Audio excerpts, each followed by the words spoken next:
Okay, so ready to dive into a story that's wilder than any Hollywood spy movie. Oh, absolutely. Always up for a good deep dive. Today, we're taking a look at the life of Kevin Mitnick, the guy who went from like public enemy number one in the hacking world. To a respected cybersecurity expert, yeah, quite the journey. It really makes you think, right, about how the digital world can change so fast and how someone can go from, breaking the law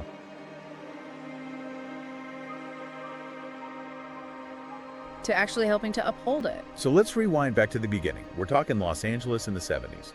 A young Kevin Mitnick gets obsessed with, of all things, free bus rides. It sounds almost comical, but this was our first glimpse of Mitnick's ingenuity, you could say. He figured out how to mess with the punch card system they were using on the LA buses. Yeah, he actually hacked the system to get those free rides. Talk about dedication to saving a few bucks. Right, but it was more than just about the free rides. It showed an early understanding of how systems work and how to find those little cracks in the armor. So even back then, he was already thinking like a hacker. Exactly. He was already looking for those vulnerabilities. And this was just the beginning. Mitnick's first big, headline-grabbing hack was breaking into Digital Equipment Corporation's systems as a teenager. Hold on. He was just a kid when he did that. Yep, still in high school. That's pretty mind-blowing. I mean, most kids that age are worried about, getting their driver's license or passing math class. Right. But Mitnick was already diving deep into the world of computers and networks. And this early hack, it showed a key part of hacking, really, which is all about understanding and exploiting vulnerabilities. It's not just about being good with computers, is it? It's about understanding how they work, finding the weaknesses, the loopholes, and Mitnick, he had a knack for that, even then. Okay, so we've got this teenage hacker who's already making a name for himself. But he didn't stop there, did he? No, he didn't. Mitnick didn't just stay in the kiddie pool of hacking, you could say. He set his sights on much bigger targets. Right. Companies like Nokia, Motorola, even Pacific Bell. Wow. He went from hacking buses to hacking some of the biggest tech companies in the world. He did, and this is where his mastery of social engineering really comes into play. Okay, what exactly is social engineering for those of us who, aren't hackers? Well, it's kind of like hacking people, more than hacking computers. It's about using manipulation, persuasion. Deception. Exactly, to get people to reveal information or do things that they wouldn't normally do. So instead of, breaking into a system with code, he was talking his way in. You got it.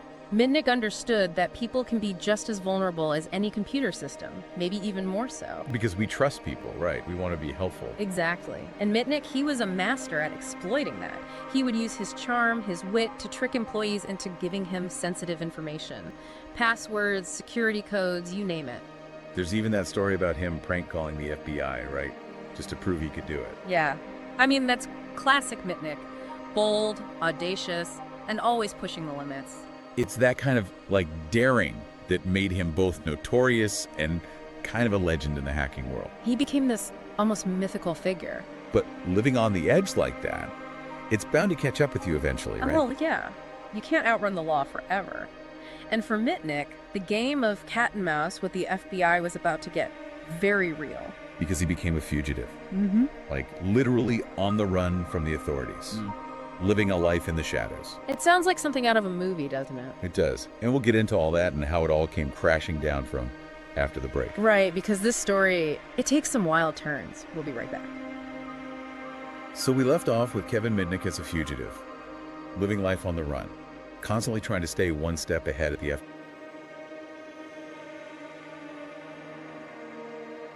FBI. I mean, how did he do it? How did he manage to evade capture for so long? Well, it was a combination of things, really. I mean, for starters, he was incredibly tech-savvy. He knew how to use technology to his advantage, to cover his tracks, to create false identities, to basically disappear into the digital ether. I remember all the media hype at the time. He was portrayed as this, almost superhuman figure. Oh, absolutely. The media had a field day with Mitnick's story. There were even these outlandish claims that, he could launch nuclear missiles by whistling into a payphone. Okay, come on. That's a bit much, isn't it? Right. Totally exaggerated, of course. I mean, it's not like you could hack into NORAD with a rotary phone. But those kinds of stories, they really captured the public's imagination. And they fed into this idea that Mitnick was this, all-powerful cyber criminal, a digital boogeyman, which in reality was far from the truth. Yeah, it just goes to show how quickly things can get blown out of proportion, especially when you've got the media frenzy going on. But all good chases have to end at some point, right? They do. And for Mitnick,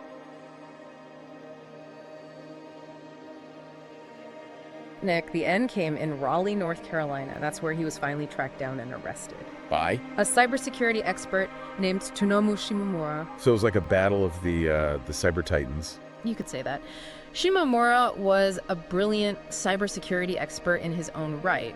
He was actually working with the FBI to track Mitnick down, and they eventually managed to corner him in an apartment in Raleigh. Okay, so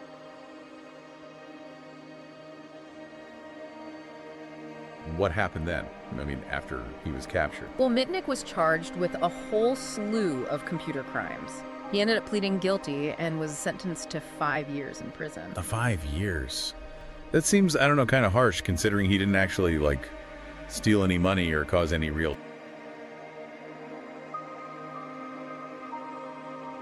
damage, right? Well, there was a lot of debate about the severity of his sentence. I mean, some people argued that he was made an example of, that the government wanted to send a message to other would-be hackers. But there was also that time when he was held in solitary confinement, right? Yeah, for almost a year. They were worried that he might somehow, hack into the prison's computer system and escape. I mean, I can see where they're coming from, I guess. But it also seems a bit, I don't know, ironic. Like, here you have this guy who's supposed to be this master hacker, locked up in a tiny cell with nothing but, like, a toilet and a cot.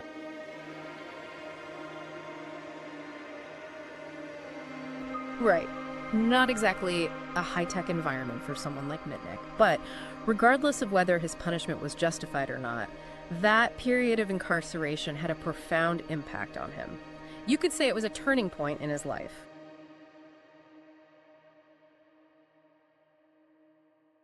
Because when he got out of prison, he didn't go back to hacking, did he? No, he didn't. In fact, he did a complete 180. He went from being a cyber outlaw to wait for it, a security consultant. Whoa, that's quite a transformation. It is. Mitnick decided to use his knowledge and skills for good. He became what's known as a white hat hacker. Meaning, he uses his hacking skills to help companies identify and fix their security vulnerabilities, to basically protect themselves from the very kinds of attacks that he used to carry out. It's kind of like it takes a thief to catch a thief. Exactly. Mitnick's experience gave him unique insight into the mind of a hacker. He knew how they thought, he knew the techniques they used, and that made him incredibly valuable to companies who were trying to, shore up their defenses. So instead of breaking down the doors, he was showing people how to reinforce them. I know he's also written a bunch of books about cybersecurity.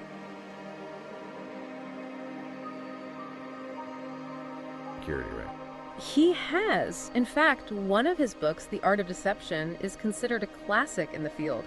It's all about social engineering, about how hackers use manipulation and trickery to get what they want.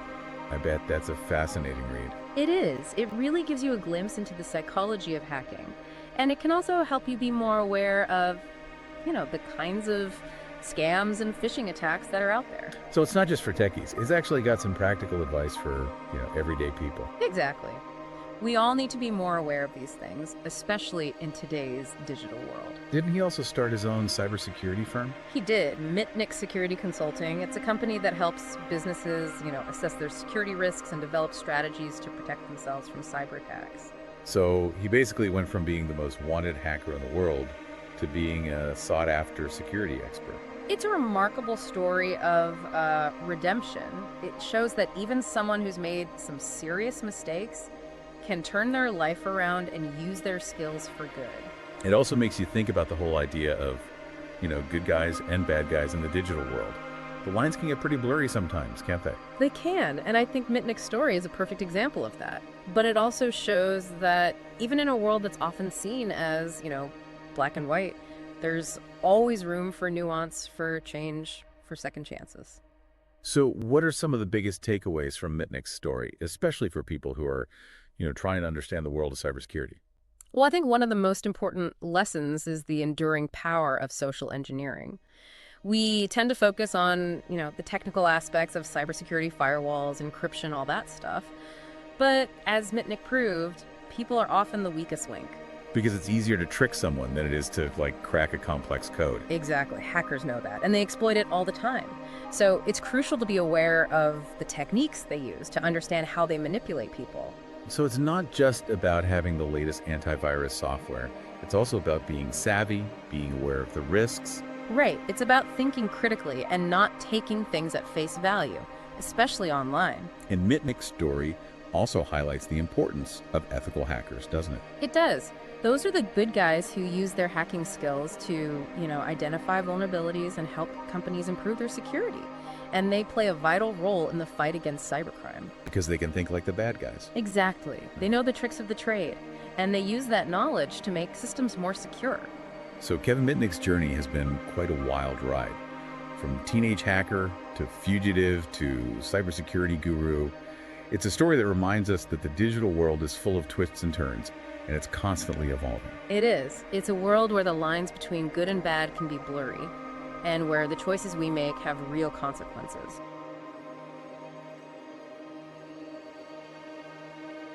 His story also shows that technology is a powerful tool, right?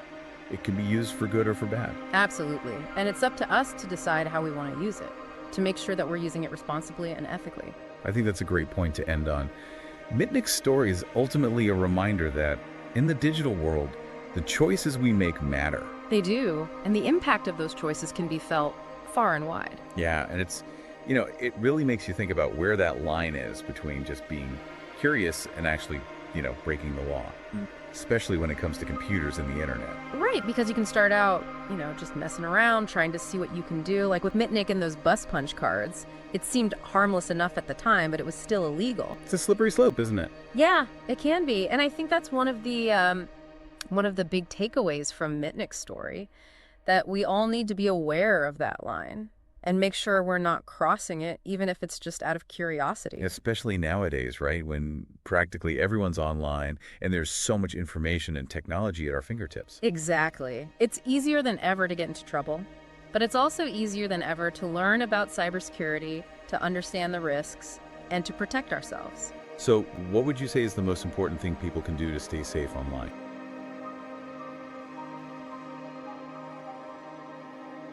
Well, first of all, be aware of the risks. Don't be naive. There are people out there who are constantly trying to exploit vulnerabilities to steal information, to cause harm. So don't click on those suspicious links and emails. Right. Be wary of phishing scams. Don't give out personal information unless you're absolutely sure you're dealing with a legitimate website or organization. And use strong passwords. I know it's a pain to remember all those different passwords, but it's really important. What about those password manager apps? Are those safe to use? They can be, but you have to choose a reputable one. Do your research and make sure you're using a strong master password to protect all your other passwords. Okay, good to know. So we've covered a lot of ground here. We've talked about Kevin Mitnick's journey from hacker to security consultant, the evolution of cybersecurity, and some practical tips for staying safe online.